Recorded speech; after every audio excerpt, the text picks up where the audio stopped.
trillion. I understand that, but to walk out a $4 trillion solution, which is basically just a way for the Democrats to avoid dealing with this until 2017. I'm not here to talk about plans to deal with this till 2017. I'm saying we've got a real problem, and I'm tired of Republicans and Democrats who either want Republicans who want to burn the place to the ground, and Democrats, with all due respect, who want to offer a plan that gets it through their end of their second term of their presidency, and then screws me and my kids when it's over. And until we do that, we have to deal with the extraction that is at foot. It is the reason the financial markets are behaving the way they're behaving. That is a mathematical fact. This is not some opinion. This is a mathematical fact.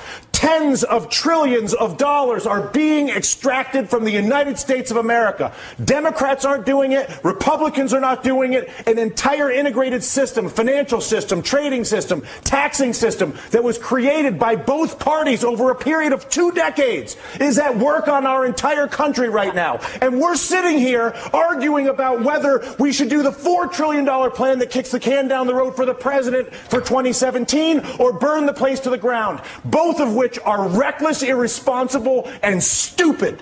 And the fact of the matter is, until we actually, and I'm sorry to lose my temper, but I tell you what, I've been coming on TV for 3 years doing this. And the fact of the matter is that there's a refusal on both the Democratic and the Republican side of the aisle to acknowledge the mathematical problem, which is that the United States of America is being extracted. It's being extracted through banking, it's being extracted through trade, and it's being extracted through taxation. And there's not a single politician that has stepped forward, Susan, to deal with this. But there's only one right now. The leader of the free world, whether you like it or not, the president of the United States is arguably one of the most powerful individuals we have out there. But and Susan, he's what you're saying is exactly the point that Dylan is making. It's not about one guy. It's about all of them. No, I actually disagree. I think Dylan's saying it is about one guy. It is about one guy. What would you like him to do? I would like him to go to the people of the United States of America and say, people of the United States of America, your Congress is bought. Your Congress is incapable of making legislation on health care, banking, trade, or taxes, because if they do it, they will lose their political funding, and they won't do it. But I'm the President of the United States, and I won't have a country that is run by a bought Congress. So I'm not going to work with a bought Congress and try to be Mr. Big Guy. I'm working with the bought Congress.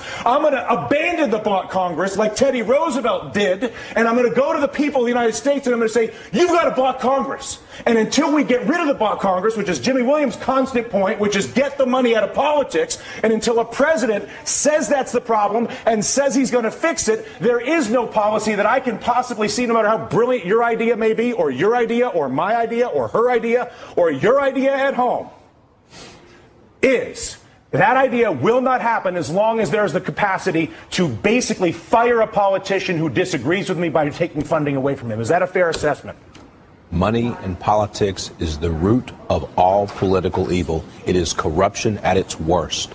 And until we step up and kick that out of the park, it's going to be the same system and only the president could do that. We're going to No. Congress has to do it too. The Congress has to do it too. But I'll tell you what. How bad does it have to get? How much money has to be extracted? How many things have to be heard? Down to brass tacks. Okay, physically, what do? You go and give a speech right now. Right now. Right now. You say. And then what happens tomorrow? Tomorrow, what happens is you begin the process of actually investing in solving the problem. So I come out and I say, how? I create an infrastructure bank with 2% blending immediately. Once I explain to people the problem, once I explain to you have cancer, once you understand how screwed up your trade, tax, and banking policies are, believe me, you will have no issue when I incorporate an infrastructure bank that I fund with repatriated offshore money that I bring in and then use to create 2% direct lending to every business in America. Because when you realize that the banking system is fully corrupt and defrauding us,